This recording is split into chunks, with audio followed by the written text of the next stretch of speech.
Excellent. There we go. The other thing about Gabrielle is that I never know where she's going to go with a particular piece, which I really, really like. But I'm always inspired and amazed. And Gabrielle, I just wanted to ask you, before you write, what are some inspirations for your writing? How do you get started before you write? If you could unmute yourself there. I could do the whole reading like this, actually. I would say that my process in writing is very intuitive. I don't do a lot, if any, editing. I occasionally go back and just make things a little more streamlined so that they flow off the tongue better, because as you'll probably realize pretty quick, I do mostly poetry. I have a music background, so I'm very into rhyming and sonnets and such. But my process is pretty much just therapy. I just write what I'm feeling most of the time. And if I don't know what I'm feeling, then I write it. And then I go, oh, I guess that's how I'm feeling. So it's a self-discovery thing. Yeah. Do you find yourself writing on a daily basis, or does it just vary from day to day? Well, I guess it depends on the phase of life that I'm in. In my current phase, I tend to batch my writing. I don't write for a long time, and then I'll write many pieces just back to back to back. I tend to be struck by certain emotions, and a lot of ideas percolate around in my head. And even if I don't consciously write them down, I end up, drawing them, or I end up scribbling them, or I end up singing them or something. So they usually end up in some piece or other. Great. One final question. Are there any writers or poets that specifically have inspired you that you would like to pass on? Yes, I have recently been reading a book by the fabulous Paulo Coelho, a famous book called The Alchemist. I read it when I was a teen, very young, and I was kind of like, haha, yeah, whatever, this book. But it was recommended to me again recently by someone that I really respect. And they said that the main character in the story is at precisely the same place in his life that you're at in your life right now. And you may get a lot out of it. And yeah, I definitely have. Great. Thank you. So whenever you're ready, we'd love to hear your writing, Gabrielle. Dayan goes first. No, I go first. Oh, Gabrielle, you go first. That's right. I forgot. I'm sorry. Gabrielle, then Dayan, I'm old. then Mary. I'm old. All right, I have prepared how many? 1, 2, 3, 4. I'm going to turn this on. Excuse me, Gabrielle. I'm going to turn this on to speaker view here. So, it's a good idea. Yeah. And I would ask everybody just to mute themselves. So. Okay, I have prepared 1, 2, 3, 4, about 4.5 pieces for you right now. One is very short. The first piece is one of our bone pieces that we were doing together. It's called the Wishbone. I wish that I could carry every brick and every stone without the need to ask for help to bear the weight alone. I wish I could be strong enough to shoulder all these weights. I wish I didn't have to sit and watch the clock run late. I wish that no one saw me sweat or lose my naked nerve. I even wish that every witness got what they deserve. I wish a lot of things for all the good it does. For all my bitching, I should be the richest wretch there was. I wish that I could turn the switch of my mind on and off at will, so that a cool faucet of logic could stream from my brainstem when things get spicy, when that flaring spark threatens to run the red light to overreact. And so the sparkling font of my charisma would bubble up when I need a boost of confidence, to dazzle, to delight, to perform.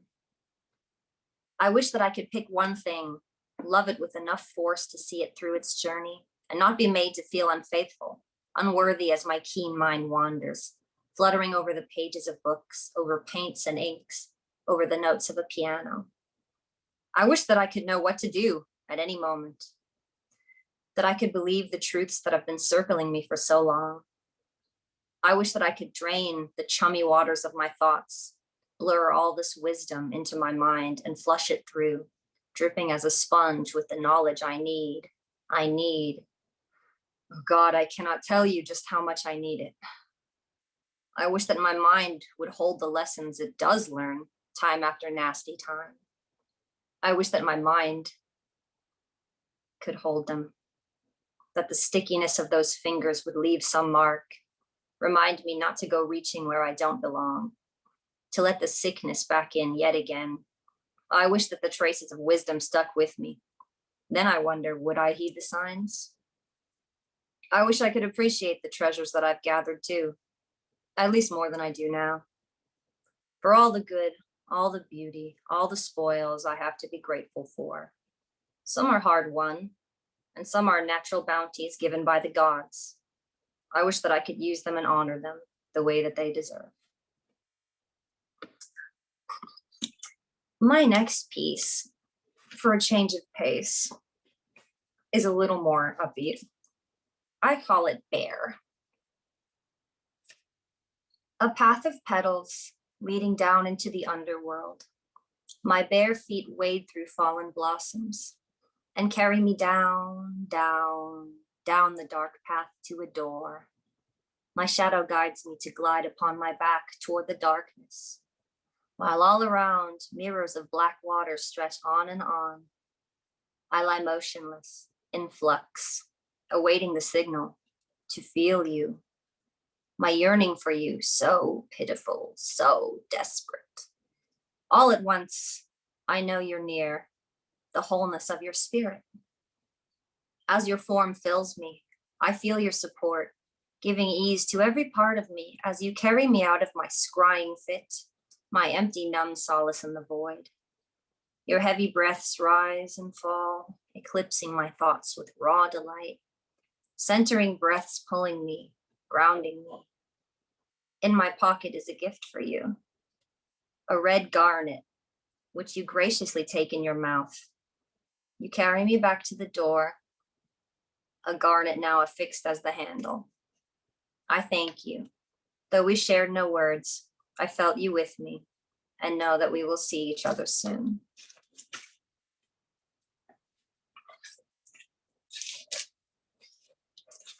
Thank you. Thank you. Here's- Beautiful. Thank you. Here's a short poem I wrote in a book I was reading in the margins. It is what I call a casting out poem. So if you wish to banish someone, you may recite these words. I do not accept any malice within me. I now cast thee out like the smoke from a chimney. Your negative ripples cannot grip my soul. This magical mind fuck is mine to control.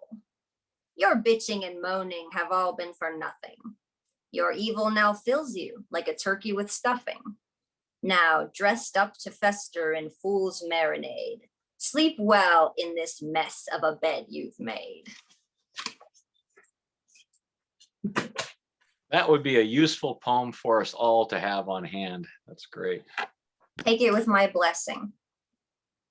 Here is another poem I have written. This one is also part of our writing program. I call it the Hollow Bone.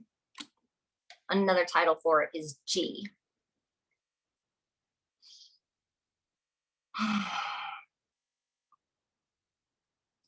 Can the spirit be found in a bleach white bone, apart from the sinews in which it was sewn? The body, the spirit, in matter and form, are disavowed in flesh when we are born. My eyes are not open, yet nor are they shut, for the God in my prayers is anything but. I am worm squirming madly on the earth mother's face. There is no divinity in this hopeless place. In days of my childhood, my eyes were still blue. I sought out the meaning in everything new. And vividly still, I remember the pews, the silence of the church halls I could not refuse. And oh, how I waited and begged for a sign, some proof that a mystical fate could be mine. And yet, as the silence stretched ever and on, my yearning and wanting was never quite gone. The kings of my castle believed in no prophets. Not sharing belief, they would soon shake me off it. Their lives had been shaped by his influence too. I listened intently and thought it all true. Those who sing his praises speak with foolish tongue, on choirs of the purest hypocrisies sung. Misery, madness, monstrosities plain. We create hell on earth and do so in his name. Ah, yes, now I see. Now I'm on to your game. So, God and a tyrant are one and the same. The world all around us is living and well. Those who look to the skies are too stupid to tell. This deep, hollow aching is totally fine. To suffer this agony means I have mind. Far better to swallow this bitter pill early than hold out some hope for a God's omen, surely. Now, turn off the light, sit in the dark, stare at the wall, wait for a spark. There's little point. It's always the same. I'm not a fool. I won't play your game. Snuff out the flame. Just let it die. Don't ask for help. Don't even cry. There's little point. Always the same. God isn't real. Don't speak his name. Ah, I remember a time when I die for his kiss. On the brink of an era, I still feel like this. And I cling to desire for someone to lead, all while ashamed of my aching need. What have I to show for my high, heady mind, lost for years in the labyrinth with nothing to find? His light at the end of the tunnel is bright. Still, if asked, I turn around and return to the night. I believe none can help me put salve to my soul, for my life is both in and both out of control. The father trades titles and switches his mask, so he looks and sounds different to any you ask. The god and the goddess, the force and the spirit, the universe humming to all who can hear it. They all will attest he's a most useful tool. Yet still I believe that I speak to a fool. I don't need your answers, so holster your truth, for I've been enlightened since fresh in my youth. I'm not a sucker, a victim, a fool. I decide my destiny. I command its rule. Such pretty words, such empty threats. I've no accomplishments, only lost bets. My empire of dreams, now it crumbles like sand. Even now, even still, I pretend to understand.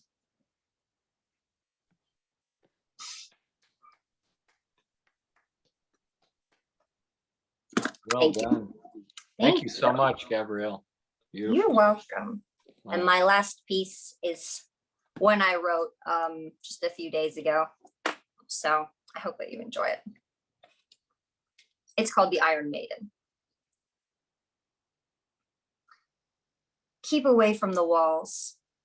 While swearing her love, she will prick you with warning. See what happens when you open wide? She is good to teach you. Where would you be if not at her side? No matter how small you make yourself, she pulls the laces tighter. To watch your lithe lines vanish into thin air is her only mission. Her iron lips curl to smile as your ribs crack, crack, crack. Your eyes roll, tears fall, neck cranes back, all of you imploding. She wants to grip your tiny waist, faint and fragile as a wine stem, so her cruel fingers touch. You were ready to die to pay what she required, but your temple in ruin is her only desire. Her cold eyes alight with a newfound flame. the primordial hunger of this doomed game. She flashes her fangs as the grin meets her eyes, finding proud ecstasy in your shrinking size.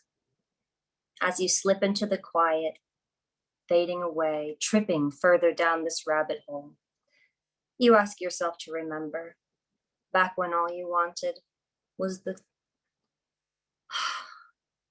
back when all you wanted was to love the one looking back from the polished glass. I want to thank you so much for listening to my poetry and for being here with me. Thank you for letting me show myself to you. I appreciate it. Thank you so much for showing yourself to us, Gabrielle. Absolutely beautiful poetry and thoughtful and rich. Yeah, you know, one of the things it's funny, one of your earlier poems, I almost had the feeling of a Walt Whitman type spirit entering the room, because it has a lot of largeness to it and freedom of spirit. It allows so much. There's this great kind of love of the world, and also just a sense of mystery to it. Also veils and mystery and darkness and light and shadow. So thank you so much. I appreciate that, because I guess that's my idea of what divinity is. So I appreciate you letting me share that with you. Thank you. I want to thank too all the just the people that are listening, writers and ones that have tuned in. I just find that the work that's been done is excellent, but it comes alive in a different way when we have people show up to hear it. I'm a storyteller, and there's an old saying that without an ear to hold it and a heart to care for it, there is no such thing as a story. So we appreciate you being here to do that. And our next reader is one of my favorites, Dayan Margan-Sylvaen. And one of the reasons I like Dayan is that not only is she honest and forthright, but she's really powerful. She sometimes talks about her, well, just today she talked about her writing sometime as an emotional body slam. You know when you hear something from Dayan, she does not hold back. But as well as a really strong, clear warrior spirit, and she's worked in politics and marketing and that kind of thing, as well as that, you know, she's trod a long road. She knows about survival, and that's one of the reasons writing is so important to her, is that it's helped her to survive and to thrive. She has an incredible artistic spirit, but also I really respect her love of the craft and her willingness to get things right and to get the language right. So Diana, I just wanted to ask you a little bit about, you know, what are some of the inspirations behind what you're going to read for us, and anything else you want to say about your writing? Well, thank you for that intro. That was awesome. I am so glad that this is being recorded, because when I'm having those I suck as a writer moments, I'm just going to replay that over and over and over and over.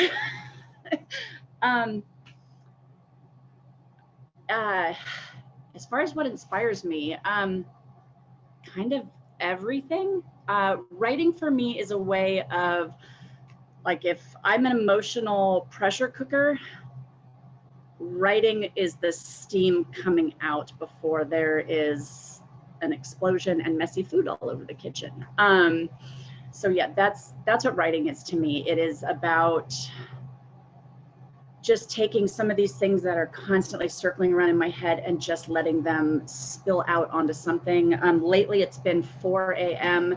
me in my phone like this going, please come out of my brain so I can go to sleep. So that's what several of the pieces you're going to hear today, that's when they were written, is at 4 a.m. And just one other thing, if you could mention to us, say, one writer, poet, novelist, whatever, that, you know, inspires you, that you would like us to know about. My absolute favorite writer is Christopher Moore, because he has got a completely twisted sense of humor. He deals with dark things, but makes them approachable and funny and light.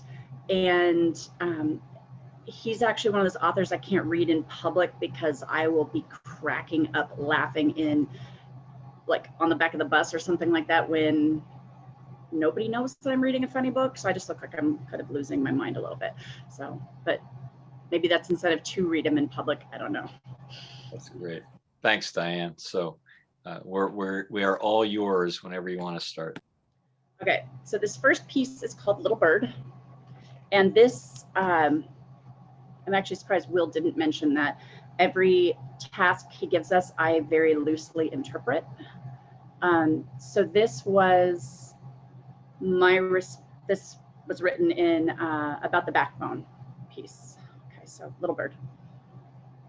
Not a hatchling, a naked little bird reliant on protection from everything, completely vulnerable and exposed. You're stronger than that. Not a nestling that lacks the ability to fly, not yet knowing the sense of the wind beneath you.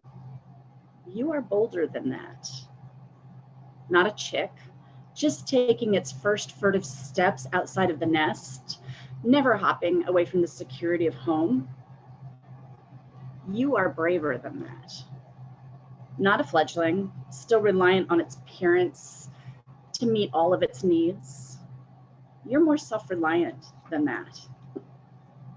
Not a juvenile covered in soft downy plumage affected by every change in the weather. You're more resilient than that.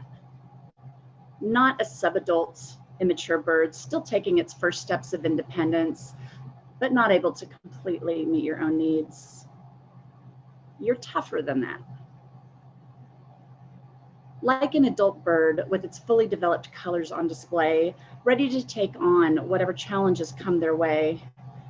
No longer watching from the sidelines, but fully immersed in the world, challenged daily, rising above and adapting, moving with the wind, reveling in its changes, knowing that every twist and turn helps you grow stronger. Spread your wings, beautiful bird. Soar with the knowledge that you are meant to be free, unhindered by fear and limitation.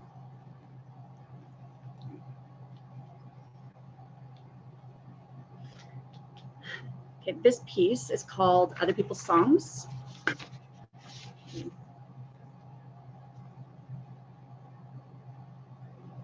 Hello again, friend of a friend. I knew you when we were young, wild and free, living on the edge, not a worry in the world, joking around, making silly faces. We were free. But things changed. The water washed away all my hopes and dreams. Sometimes I don't know who I am. I was looking for a place to fall apart, but you weren't there to help me through. Where were you when I needed someone to lean on? It doesn't really matter anyway. I barely remember your name. I was so much older then. I'm younger than that now. It was hard letting you go. But lessons learned are like bridges burned. It's time to move on. I'm stronger than yesterday. Without fear, now my heart is saying it's time again. I'm letting my guard down. Who knows what tomorrow may bring? I'm willing to try. It's all I can do. So goodbye to you. I wish you the best. I'm happy to have you in my memory. It's something to hold on to. I really wish you well. That's comprised of lyrics from Metro, Bob Dylan, Snoop Dogg, Wiz Khalifa, Malcolm Moore, July for King, Bonnie Tyler, Aerosmith, Zac Brown Band, Aria R, Ryan Lewis, Dermot Kennedy, Merle Haggard, Justin Timberlake, Cowboy Junkies, High Tide, Forever Changed, Don Fogelberg, Tom Petty, Britney Spears, Patti LaBelle, Traffic, Scandal, Black Bear, Trevor Rabin, David Leving, Joe Deary, Mechanical Museum, and the Cars, and I didn't write a word of it. Okay, that's that one. Awesome. Diane, I just want to say that reminds me of something T.S. Eliot said, was that immature artists imitate, mature artists steal. And so you have done that. Very well done. Steal all the day long. Thank you. Okay, so this one is called Lives. Sorry, I keep blocking the camera. I'm propping things up so I can read them. There are multiples of lives I will never live. I will never sail to Mars and feel the sands of Jupiter between my toes. I'll never cartwheel along Saturn's rings or swing like Tarzan from Orion's belt. In this incarnation, I am firmly rooted to Terra, comforted in the knowledge that she holds me lovingly to her surface. She's my strength, my stability, and quite literally my rock. Her firmness allows me to take for granted that this earthly rug won't be yanked from beneath my feet. In my medicine wheel, she rules the north, the winter, the darkness, the time of reflection, the time to crawl into our own caves, to look within and to contemplate. She's home to my ancestors, to generations of support for this lineage. Their energy propels me forward to work to heal this line, to put right the wrongs of our past and to build up our future. But that's another life I will never live. Motherhood was never mine. I had no mother, and I am no one's mother. I sprang forth from desolation, from darkness, from emptiness, and from cruelty. I was born carrying a curse, a legacy as old as the universe and just as heavy and cold.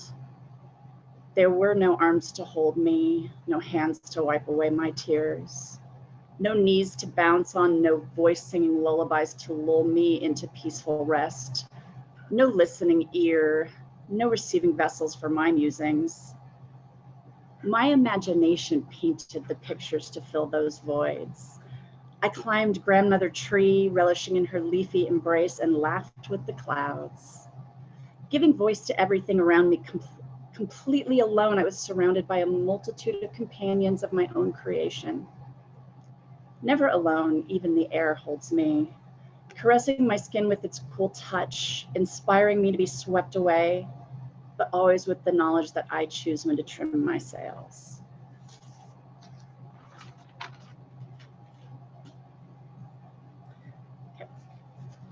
This one is called Audrey Rose. And this was my my hollow bone piece. Have you ever heard of the book Audrey Rose? It was published in 1975, and it's very much like something Stephen King might write. It's a little creepy, a little spooky, a little supernatural.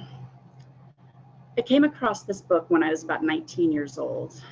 Oh, I should preface all this with the fact that I was raised Christian. And I don't mean everyday average Joe Christian, I mean really Christian. We went to church 5 times a week. There was Sunday school, Bible studies, the main service, Sunday evening service, youth group, and so on. Safe to say, I was a hardcore Bible thumper. From as early as I can remember, it was my entire life. I never chose it. It was just always there. My mom even had me doing correspondence courses geared for kids because apparently all that church going wasn't enough for her. We didn't go see movies because even if the movie we were seeing was okay, there was a good chance that the movie studio that produced it also produced movies glorifying Satan, or that the theater also showed movies glorifying Satan. We didn't listen to secular music for the same reasons, only Christian rock. We didn't have friends that weren't Christians, or at least we weren't supposed to. If there were people in our lives that weren't our kinds of Christians, it was our duty to convert them, to bring them around to the right way of living. If we didn't, then it was on us that they were going to rot in hell for all eternity. But no pressure. I did what I was told, and I was good at it. I had Bible verses memorized. I knew all the songs. I would raise my hands in the air, and I would cry when everybody else raised their hands in the air and cried. But it never felt completely right. I wanted to make sense I wanted things to make sense. I wanted to look around me and see my beliefs aligned with how I perceived the universe to work. I hated that everyone who believed differently from what we believed was supposed to be wrong. There was no flexibility with that. If a person lived in some tribe in the most remote part of the planet and never got witnessed to, when they died, they were supposed to go to hell? Even if they lived the most righteous life.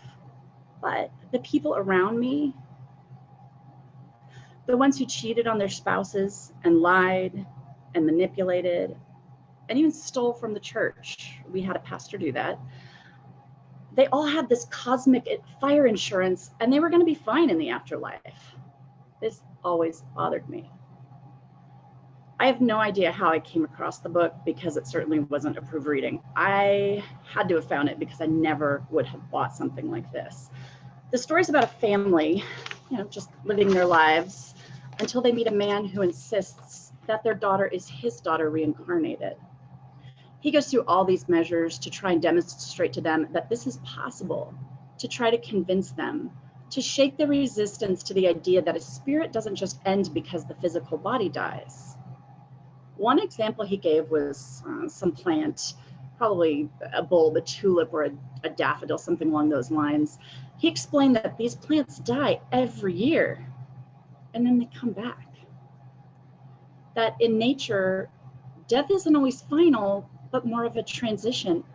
And something about that just clicked. Our soul, sorry, I lost my place. It felt right to me in a way that nothing I've ever been taught about spirituality or religion ever had.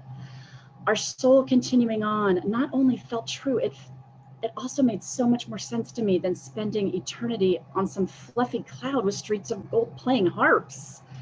I was fascinated. The idea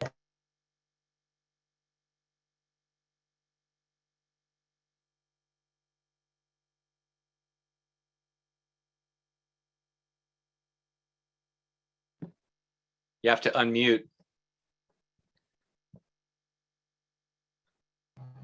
How long have I been muted? No, just short, just like 10 seconds. They're playing harps. Playing harp. Okay, playing harps.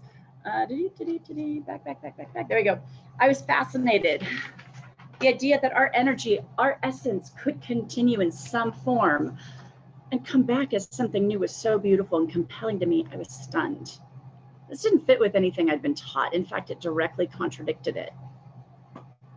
This revelation started me on what's become a lifelong journey of study and learning. I feel like it's opened up the whole world to me. The way I was raised, although well-intentioned, taught me to be very narrow-minded. Other ideas became possibilities. Other people, instead of just being there to be converted, became sources of ideas and inspiration.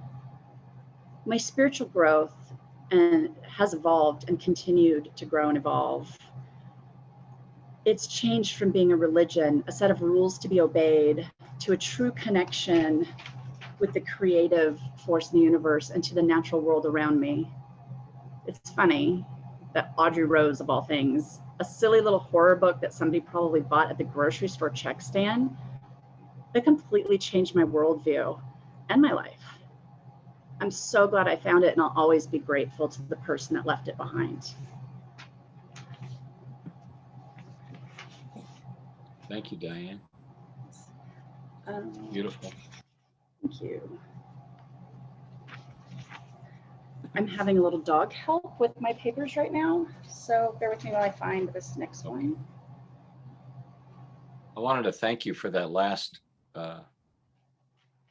piece of writing, though, in part because even though you said, I didn't have a mother and I won't be a mother, you really call attention to the fact that we're mothered and fathered, I think, too, by many, many, many things in the world, whatever, the grandmother tree that you find, other people that you find, nature, all those things, mother and father us. So I think that's a really beautiful point, and especially important for everybody to hear, but especially people that have had a hard time with the whole, parenting thing. Thank you. Well, I had intended upon reading a piece called Reaching Out, but I have a klepto of a canine who has walked away with one of my pieces. So we're gonna skip that. And this piece is called I Am. Is that a version of my dog ate my homework kind of thing? Is that the? Yeah. Yeah. Only what's gonna happen is she'll probably take it to Mary's house and hide it there. So in a month from now, Mary's gonna find it someplace weird. Okay. So this is called I Am. And this, I believe it started as an assignment that I went off the rails with again, because that's what I do with the assignments. And luckily Will's fabulously supportive and not only let me go off the rails, but encouraged me to take this and run with it. I'm a force of nature, a beast, a dragon in human skin. I conquer any obstacle, and I strike fear in the hearts of lesser men. Breathing fire, flying high, I set ablaze anything that stands in my way. No castle wall too high, no moat too deep. My life breath an inferno, magma courses through my veins. I am the earthquake, I am the avalanche. An embodiment of Gaia, the goddess's power surges through me and mountains crumble at my touch. Excuse me. I am a dog owner, and this is my reality. I am the horse. I am the lion. I am the heart of the gazelle and the strength of the bear. My will not be broken. My passions never tamed. Soaring as an eagle, I claim all I survey. Never to be caged, limits are but illusion. The expansiveness of my freedom knows no bounds. I am the mighty oak. I am the towering redwood. My roots the mother's veins. I am the foundation of all things. I provide the air you breathe, the vastness that protects you. My hardness, your shelter. Without me, you suffocate and are exposed. Your pink, fleshy vulnerability, a blight upon this earth. I am the raging tempest. I am the hurricane. Wielding the wind as my weapon, none can escape my erosive fury. Seething, I destroy, my tantrum fueled by the desire for release.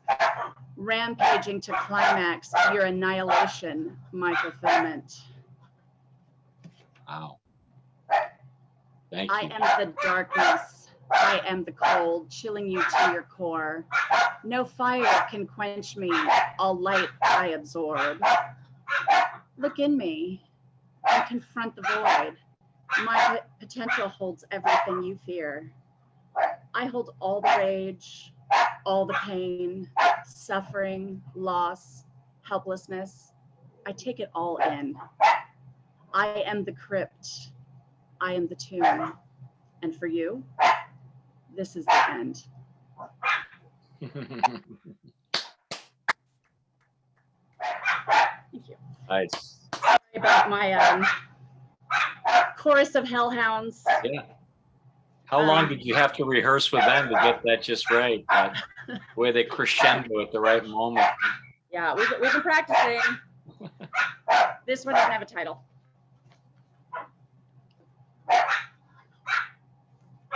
Let's make sure I'm starting in the right place. Here we go.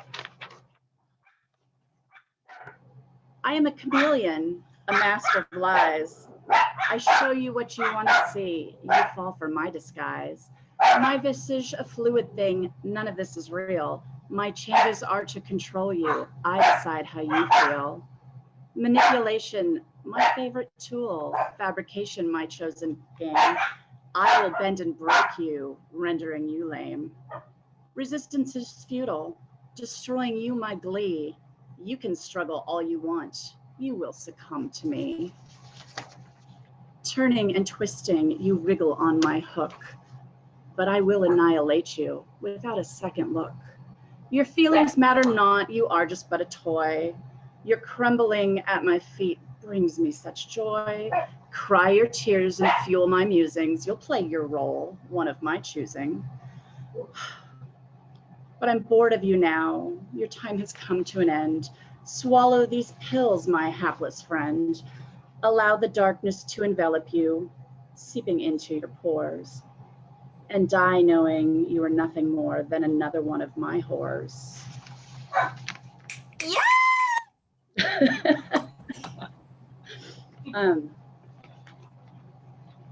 That's one of Gabrielle's favorites, I think. Do you want to take a moment to quiet the dogs down, or? It's noisy hallways. Short of me opening the door and releasing them to the Right. world. Fine, okay.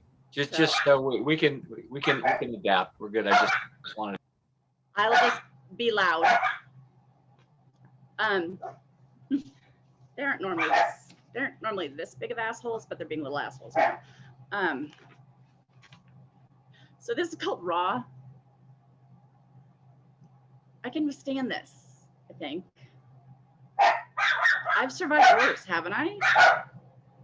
I'm struggling to remain intact, to stay open and to feel my own vulnerability and not be repulsed by it, to allow it to continue, to keep the soft, squishy, sensitive bits exposed under the scorching sun, to not hide myself away in the cool, protective darkness. I've always had to keep my heart buried in a dark cave at the end of a labyrinth on an island that is light years away. Insulated and barricaded, fortified, removed, detached, untouchable, unavailable, inaccessible. This is how I survived it all. Never unfeeling, but overfeeling. The gritty sandpaper of life didn't smooth my edges. It removed my protective coating. But to be vulnerable, I feel like I'm either all walls or no walls, striving to reach a balance where I can feel, where I can allow you in, where I can have connections, but without being shredded, without them breaking me, without them making me want to completely withdraw into my dragon-guarded fortress surrounded by that impassable moat. That is my safe place. That is where I've always existed. I've not known this kind of heartache before. I've felt the pain of watching, I've never felt the pain of watching what my actions can do to someone I love. I've never broken someone before. I'd rather be the one hurt. I would rather be the one bleeding and broken and in ruins.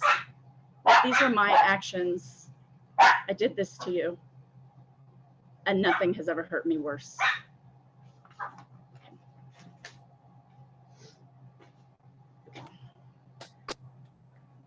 So this is my last one. And I feel like the responsible thing would be to give a trigger warning. But honestly, if you're triggered, good. You should be. I desperately want you to hate this piece. Not because I feel like it's not well written, but because I want you to be uncomfortable. I want you to want to get up and walk away. I want nothing more than for you to squirm uncomfortably as each word falls from the page. We try to be so gentle with our language. We try to sugarcoat things to make them more socially acceptable. We try to make things so comfortable for everyone when there's some things that are just so fucking uncomfortable and so fucking wrong that the words around these things need to be offensive. They need to be triggering. They need to make you feel, and they deserve an emotional response. Don't call it non-consensual sex. or inappropriate touching. Call it the word people hate. Use the word that taps into every woman's vulnerability. My first knowledge of the word rape was when I was about 5 years old. I overheard my mom and her sisters in the kitchen. They were really angry and upset. They were talking about a 15-year-old girl from our community that had been raped. She had been raped. She had had both of her arms cut off, and she was thrown into a 30-foot ravine and left for dead. I didn't know what the word meant. I just knew by the way they were talking about it that it was horrible, and that this word rape sounded like the worst possible thing you could have happen to you. At 5 years old, the only thing I could think of that would be so horrible would be to have all of your skin removed. To this day, I can't think of a better way to describe how it feels to be raped than to have had all the skin from your body forcibly removed. Completely exposed, every nerve raw, nothing protecting you from the world around you, no longer safe. The things you've taken for granted have been ripped away. Terrified, being held down against your will, being forced, being violated, having your power stripped away, having no control, having no say in what is being done to you. Then after are the bruises and the nightmares and the shame, the guilt, the victim blaming, the fucking victim blaming. What did she say to him? Oh, she was being kind of flirty. Did you see what she was wearing? Her skirt was so short, and that neckline, it really was low. And she was drinking, I'm sure of it. That girl, she walked by herself in that neighborhood after dark. She should have known better. She should have done something more. All bullshit. That basically equates to justification that makes it okay for him to have done that to her. Because the thought of him just doing it because he is flawed and he is fucked up is way too big and scary of a thing for you to get your heads around. I will not softball my language. I won't sugarcoat my words, and I won't dumb down my stories to make anyone feel more comfortable. I don't get to look back at my life at those moments and feel sugar-coated and comfortable. So why the hell should you? The girl in the story, by the way, her name was Mary Vincent, and she survived. And she's fucking amazing. If you want to go down a Google rabbit hole, it's a pretty great story. Thank you so much, Dayan. It's some sobering stuff, and also some very inspiring and uplifting things too. But thanks for kind of bringing us into your journey of healing, as well as inspiration, and also just showing us what an important part of healing writing and artistic activity and creativity can be. And also thanks just for your dedication to language and, you know, getting it down, getting it straight, having the discipline to keep at it. So applause for Dayan. Thank you. And also for never really staying on the subject matter, always going off, you know, and exploring it in your own way. So it's great. Well, I want to introduce our next reader, Mary Haislipat. And one thing I feel about Mary as a writer is that just this level of honesty she has, but to me, no matter what she does, it always has both a sense of humor and some type of spiritual foundation to it. It's like, I'm not really a churchgoer, but if she had a church, I would go to that church because it would be fun, right? It would be inclusive, and there would also be good jokes told too. So that was one of the assignments a couple sessions ago, was everybody had to come with a joke, and Mary by far rocked it, to the core. So I like her sense of humor, but I also love her spiritual, very natural kind of spiritual foundation. So Mary, I just want to ask you, can you tell us a little bit about what inspires you as a writer, what gets you going, anything about your practice? I think that one of the things that resonates with me is the emotions that I go through. Like Gabrielle was saying, it's all what's in my head and what comes out and how I process whatever it is that I'm feeling. There are all kinds of emotions and feelings and questions and stuff, and it comes out on paper and it just flows and stuff. It's cathartic and it's healing. Do you try to write daily, or do you just kind of allow the spirit to move you? It is completely and totally based on where I'm at mentally. If I'm in that kind of a mood, then I write, and I can write a lot or just a little. It just depends on what kind of mood I'm in. If I am hurt or feeling painful with my emotions, that tends to make me write more. But it's something I've always done. Mm-hmm. Is there any particular writer, a poet, novelist, essayist, whatever, that you'd like to mention, someone who's inspired you in any way? Well, I have a couple of authors that I love. I used to collect, and I collect a lot of authors, but one of them was James Kavanaugh, and he wrote a poem called Will You Be My Friend? And that spoke to me really deeply. And the other one was Mark Twain. I absolutely love Mark Twain. And I don't think that anybody can touch him as far as the character that he portrays. So yeah, him. Great, thank you. I always remember that Twain once said, "Never let the facts get in the way of a good story." So I've taken that to heart. So Mary, we're all yours. We are all ears. Okay, well, I'm going to start this piece heavy to continue on with Dayan's piece.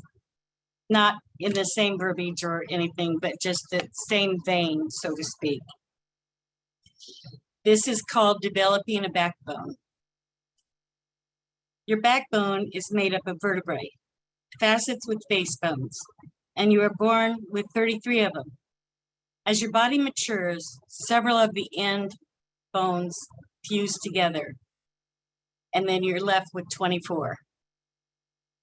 Vertebrae for life. There are a lot of references regarding a backbone or a spine.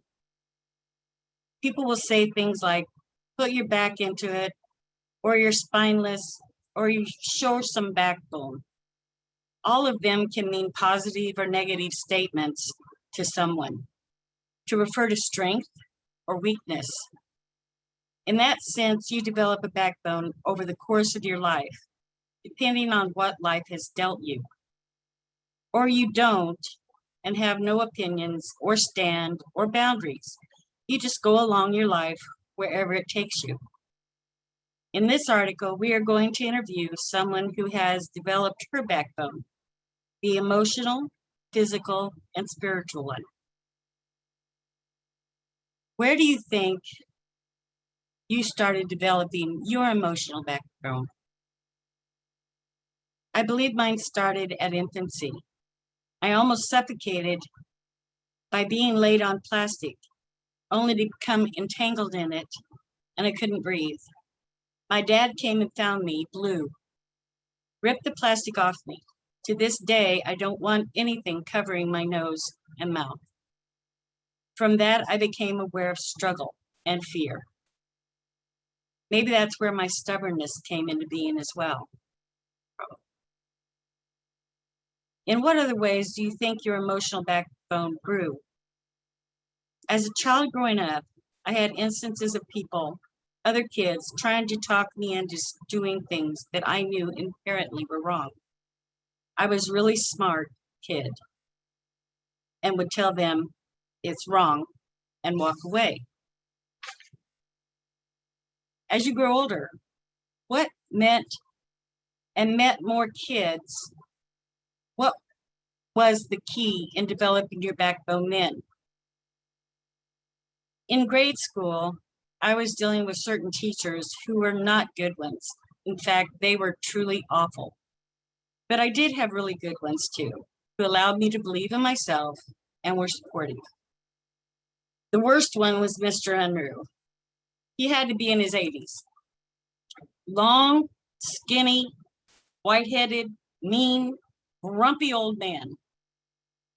He was completely the reason why I ran away from school and refused to go back.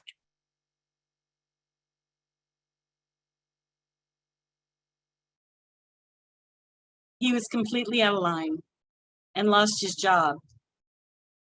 The incident, coupled with having two boys chase me down to try and capture me and bring me back to school, where I threw tricycles at them and finally ran up to a house and asked for their help. So I developed a little bit more of a backbone then because I didn't let anybody mess with me. In sixth grade, you know, that's not something you really have. Anyway, various experiences throughout school were where I began developing the inner core of strength from kids being cruel, mean, wanting to fight. I had to determine how to respond to each incident. I never responded in kind, but I didn't back down either. To do so would have upped their animosity. I hated conflict, anger, and the idea of hurting another person. And I would be scared of it being directed at me or anyone. I learned to fight my battles and to let them go afterwards. And it paid off by them not attempting to fight me again or anything else. Were there instances where you didn't have that strength? Yes. There were times of physical abuse where I was too young to fight off or was too afraid to react in any way. As I got into my teens, it became more of a question as to why. What was it about me that made them feel they could do what they did? My strength, I think, was to let it go and move on, keeping it within. I also tried to understand the dynamics of the domestic violence in my home and later in my marriage. I wasn't looking for excuses for the behavior, but to learn about it and the flags that warn you of its potential.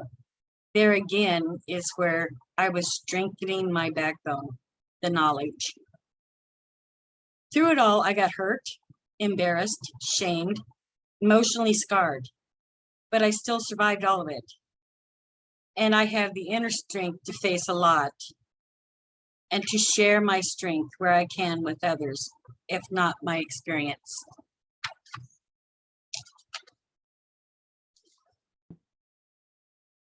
Thank you, Mary. My favorite image is of you throwing tricycles too. I like that, you know. Yeah. Okay. I was really angry. Anyway, the next one is one of the bone pieces. It's called Hollow Bone. And it's about an spiritual experience.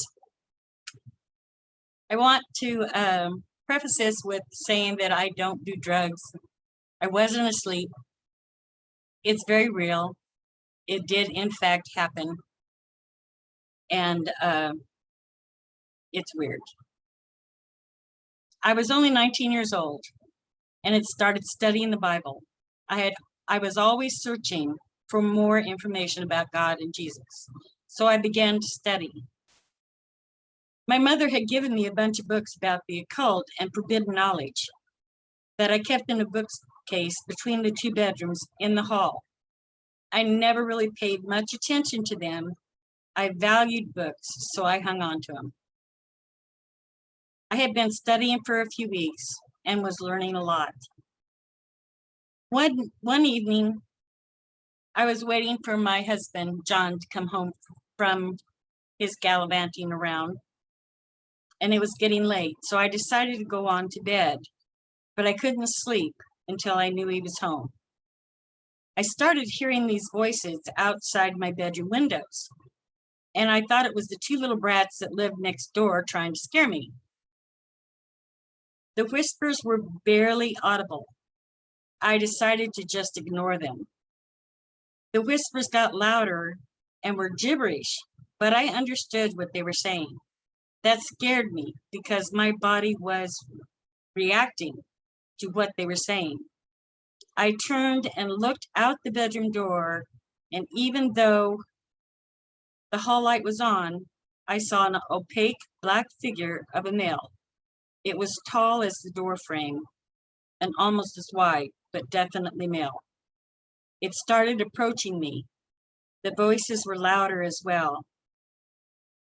I threw the covers over my head and started repeating God's name over and over again. Then I passed out.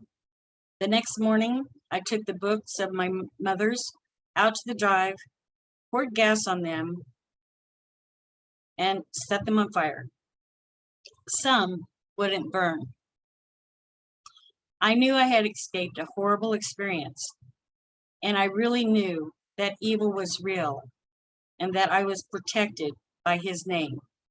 I couldn't think about what had happened, much less talk about it without shaking. I didn't need more proof that the Heavenly Father was real and angels and Satan and his demons were real. I am still learning what I can about the Bible and the teachings in it. And I still have to work hard to be diligent so I can protect myself and my family with the knowledge about him and never want to experience that fear again.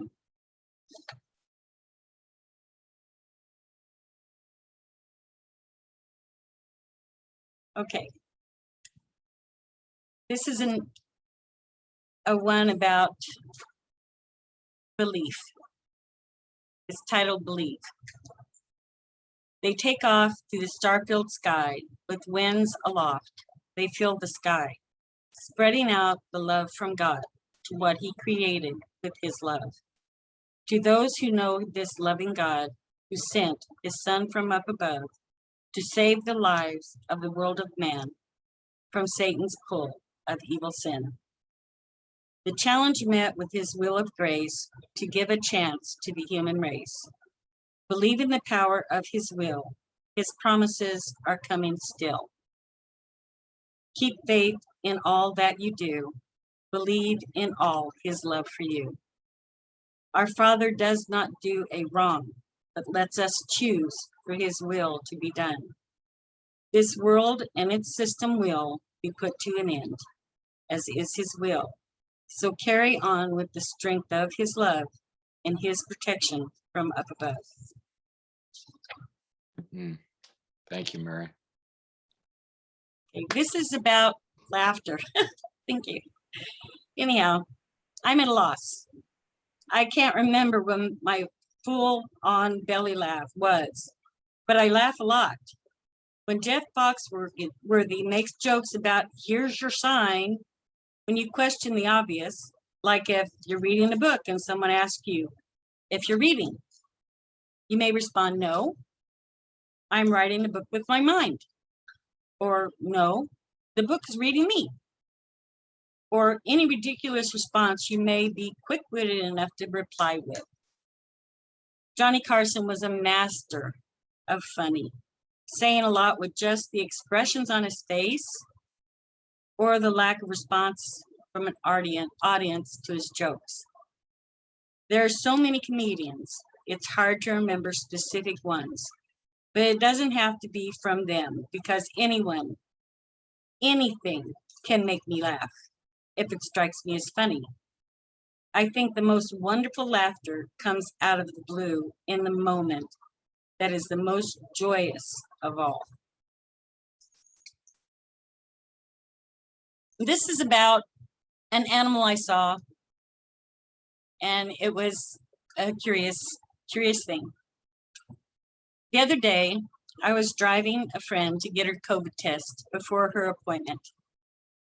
It was crowded driving down 22nd to Good Sam. There was a camel. It was on the street, and a man was handling it in front of the hospital. I didn't know why there was a camel on the street. I'm sure it wasn't getting a COVID test or had an appointment, but could you imagine if it did? Which doctor would check its vitals? What type of tests would they do? Would the camel cooperate? If it needed to be hospitalized, where at? And who would share the room with it? Do you think maybe they'd put it in the children's ward? That would be awesome.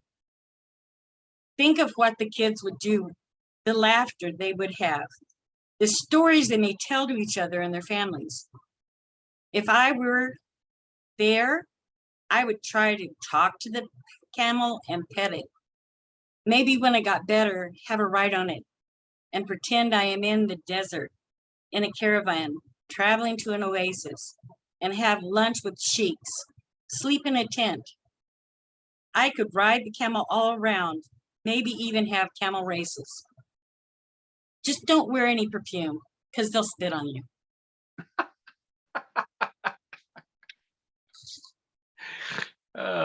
Okay, and that's the end of things that I am reading today. Thank you so much, Mary. That's great. I liked all your pieces. Well, I really loved your piece about backbone, just to show us all the different forms of backbone there are: spiritual, emotional, intellectual, physical backbone, and also how they're often developed in times of struggle and pain. But I love your camel piece, and I think that's really part of the writer's inspiration, is finding something that they see and then just taking off with it. And so we came from the streets of Portland out to the the sands of Arabia, and you hanging out with the sheiks in some Bedouin tent. Great job. So, and now we're gonna have just Will, yeah, I'm sorry. There's something I have to do. yeah, absolutely. I'm sorry, everyone. I've been sitting here and this has just been kind of building up. And my friend Jean is here. I haven't seen her in a long time, and there's something I've been keeping from her. And I feel like it's time that I just am honest. It's something I haven't shared with many people. I am currently a member of a cult. One that I willingly joined. I went in with both eyes open, and I'm committed to it. Actually, I hope to participate in it till the day I die. I won't ever leave it. We're everywhere. We're everywhere. Every community, you'll find us. And just look deep enough, you'll see. It can get a little intense.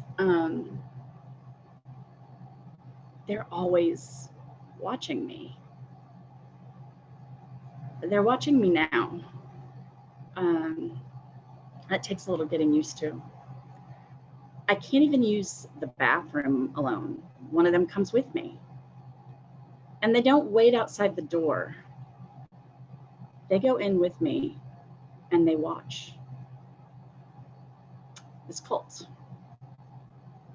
Jean, this cult. The one that I've given everything to. It's called the Cult of the Little Dog.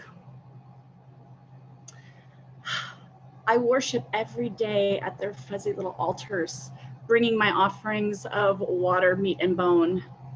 My supplications, they're always rewarded with tail wags and requests for tummy rubs. If I meet with their approval, I'm gifted with kisses all over my face.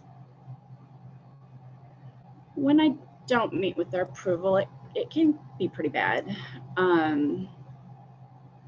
They unleash torrents of barking upon me, vocalizing their displeasure, howling, growling, gnashing their teeth.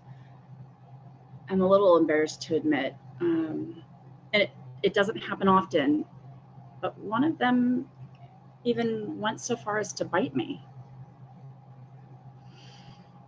The cult of the little dog, I mean, it's demanding, but the rewards for compliance are so vast.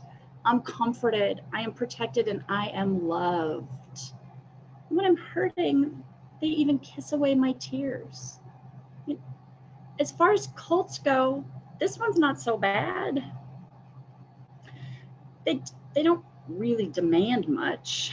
And there's a financial obligation, yeah, and that can get pretty steep.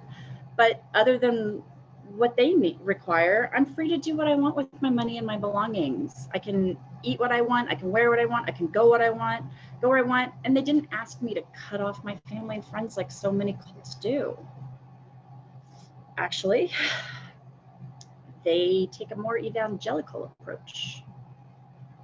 They require that I work to convert those that I love and get them to join the cults and convince them to allow a little dog representative to move in with them in their homes. So truth be told, that's what this is. It's me trying to entice you into joining, into opening yourself up to levels of love you have never experienced, daily cuddles, hours of fetch, and all the naps you could ever want. It really is like heaven on earth. So if I've done my job and you're ready to take the leap and join, just let me know after the show.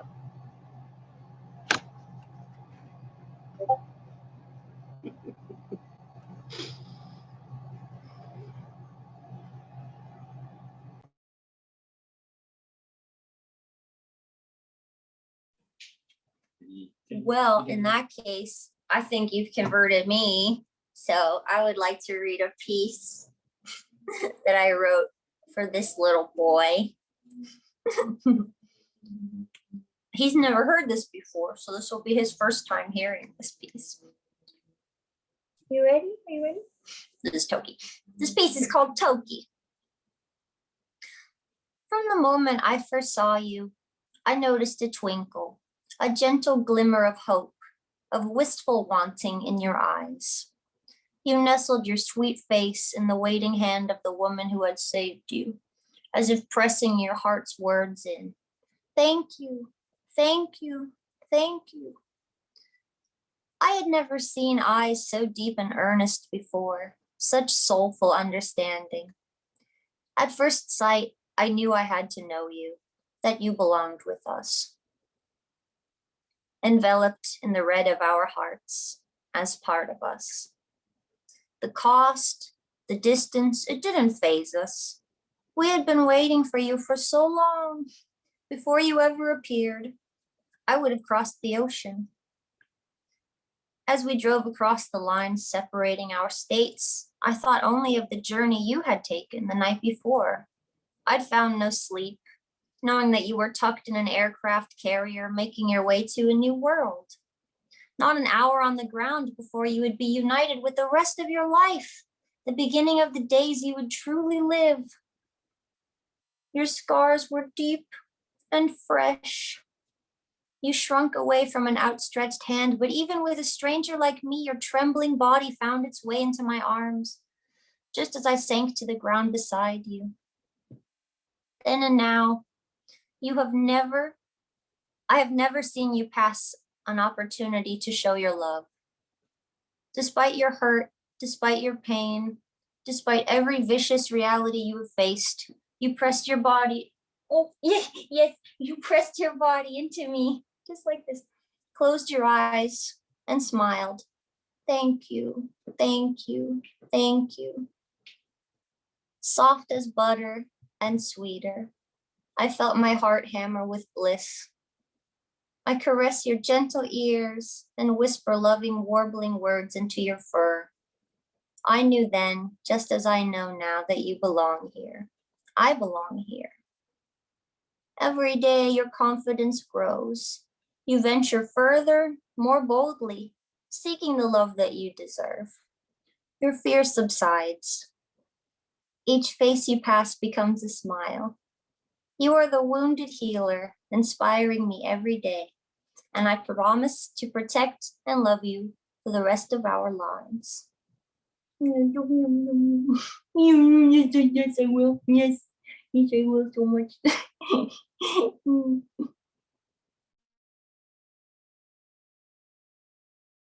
Okay, well, this is about dogs. It sort of kind of breaks down daring, darling, dainty,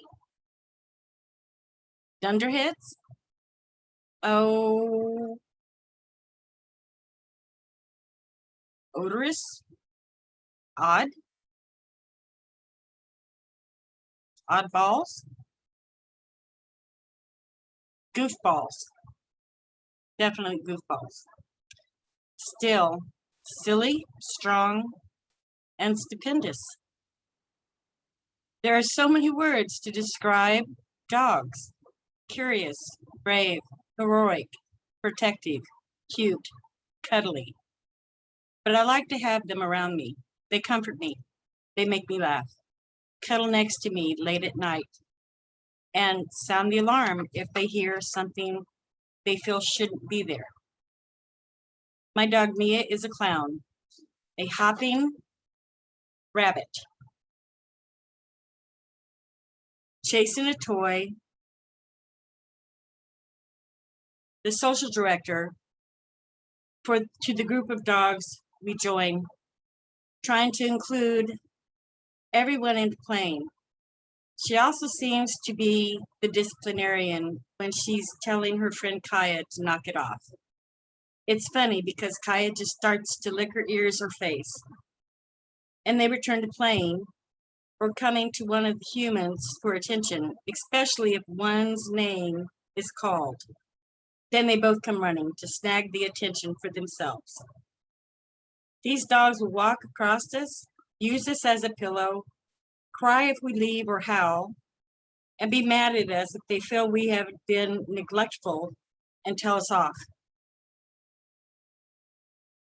They are aware of our emotions, read our body language, and understand our facial expressions.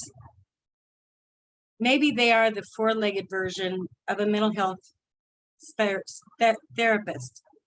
They love us completely, without reservation, even if we don't always deserve it. My life would be so empty without them. And that's the end. Thank you, Mary and Diane and Gabrielle, for the paean to the canine cult of the world. It's wonderful. So I want to open this up a little bit. One of the reasons that we like to do this is writing always is different when you perform it or when you share it with an audience, a larger audience. And it helps the writers, I think, too, if members of the audience can give them a little bit of a commentary too. They've, I think, provided a lot in terms of whatever ideas, feelings, imagination, images. So I always just like to open it up. We'll put it back on gallery view in a moment, just to see anything that was that you were touched by, anybody in the audience, any comments you might have, any questions you might have for any of the writers. So I'll just open the conversation up for a few minutes, and just go ahead and unmute yourself whenever you would like to speak.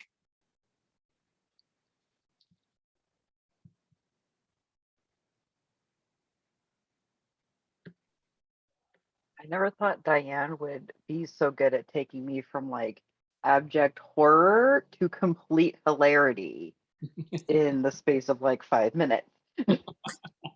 Yeah. Good job. I Thank didn't know you you. were Well, that good of an actress. You I scared the felt hell bad out for of me. Jean because she didn't know I was going to do that.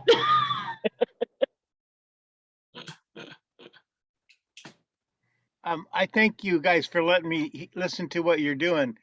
Diane, with her last piece was brilliant. You know, like she was really confessing to being in Scientology or something, you know, or whatever. It was great. I missed the first 3/4, so Gabby's going to send me a tape or whatever you're doing. Yeah. But We're recording you the guys are session. rocking. So I really, really love it. And Mary, you're just doing great spiritual stuff. It's really good. Thank you. Yeah. Thank you. Gabrielle's dog is very cute. I had a cat once that came back to my house. Actually, it was in a song I wrote, a feral cat. And when it grew up, it moved into my house, which is unbelievable. Then had a whole whole group of kittens. And it was kind of like, wow, this is kind of fun. You know, I haven't had an animal for 11 years or longer, Yes. but it was pretty fun. Yeah, yeah. Great. That's great. I Thank you also anyway. appreciated hearing Kaya and Ursa in the background. I was amazed by how well you stayed so dignified and so so regal while you were reading. That takes a lot of poise. So you were like unshaken. you. That was very Thank impressive. you. You know, people, all my adult life, I've been told how much I've missed out by not having human babies. I live with perpetual toddlers. They will never like go to college and move out or go to school for 8 hours a day or whatever. They're perpetual 3-year-olds running around, as you heard, screaming all the time.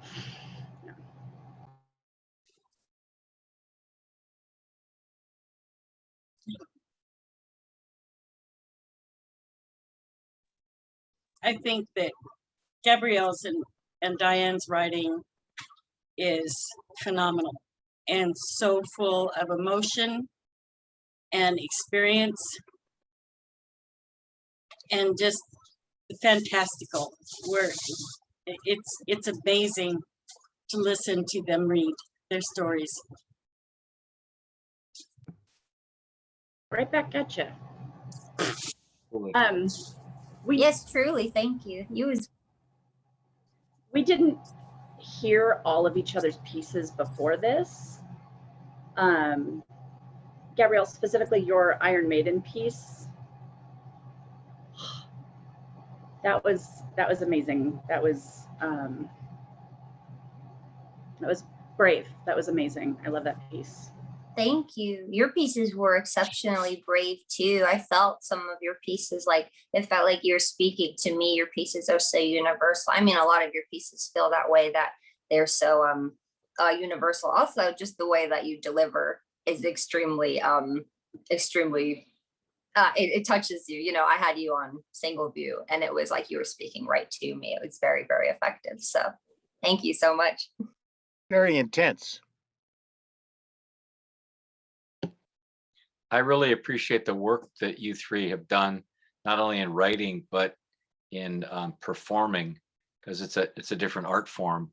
There's a lot of people that write well, but don't necessarily perform well. And all three of you really worked on that to, get the timing down and the visuals down, and also just to, get so much feeling, expression in your words. So thanks for doing that kind of work. And, Yeah, Mary, I loved how you crafted all of your stories. Like there was so much like wit involved, and just like how you built each one was just, I really just loved it. I really, really loved it. Thank And you, Gabrielle, Jamie. I love your stories so much too. I just love hearing all three of you, quite frankly.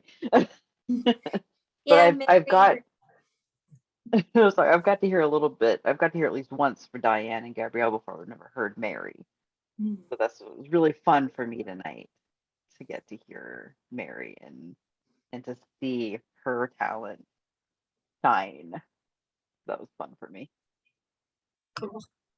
And Mary, thank you so much for all of your. I've heard your pieces before, obviously, because I'm in class with you. So I always appreciate hearing your perspective because I think you have such a refreshing way to look at things. Your tone, like I think of it kind of quite differently than mine because I'm so flowery and like whoa, whoa, whoa, whoa. But I really appreciate the way that you bring the world into such a crisp focus, and reading from your perspective is always really, really rewarding for me. I always really, really enjoy listening to it, and you always take me exactly where you are. I can always see and hear and feel everything that you're describing. So thank you for sharing that with me. That's amazing. Thank you, Gabrielle. And thank you, everyone, for taking the time to come out and be a part of this today. We've had each other to bounce things off of, but our class ends up being this total love fest, and we're all so supportive of one another that I'm trying to incorporate more of a performance element in the stuff I do, and I have no idea if what I think is going to happen in here is going to happen out there. And so getting to see your reactions and hear your feedback, and just to have all your energy here supporting the three of us, it means a lot. Thank you. Yeah, thank you so much, because you could have been doing something else on Saturday at 6 to 7:39. You could have been, doing something else. So we appreciate you being here with us and listening to us and giving our message a place to live in your heart and in your, so cliche, but you know what I mean. We really appreciate it. Well said. I just want to chime in for a second and just commend you guys for the work that you're doing. I'm so glad I was finally able to be here to listen to it and see, like I say, not just hear your words, but see the emotion and the power that you put into your writing, and just the diversity of the writing, from things that are so powerful and brave to the wit and the humor. It's just really lovely. So thank you guys for sharing all of that with us tonight. Yeah, thanks everybody. Thanks to the writers, Mary and Dayan and Gabrielle, and all in attendance, and thanks to EngAGE for sponsoring all this mayhem. We appreciate it. And thanks to you, Will. Thank you very much. Okay. Yeah. A big thanks to Will. The wind, you guys, Thank you're the you. wind at my Thank back. you, You're quite Will. welcome, but happy to be here. So, okay, we'll stay in touch and look forward to more in the future. And enjoy the summer, everybody. Thanks so much. Thanks so much for your writing, your inspirations. And Thank you, Will, for everything. welcome. Thank you. When's the Thanks, next Laura. one? Yeah, When thanks. is when is the next one? We're gonna have to figure that out with We're looking Laura. at maybe starting in mid-August and maybe having something like this in person next time in September. We So might have it in 3 dimensions. Imagine that. Wow. Yeah, just remember the 3 fates. Terror. The 3 brights. Just remember. Yeah, Okay. thank you so much. Thank you so much. Bye, y'all. Thank you. All right. Bye.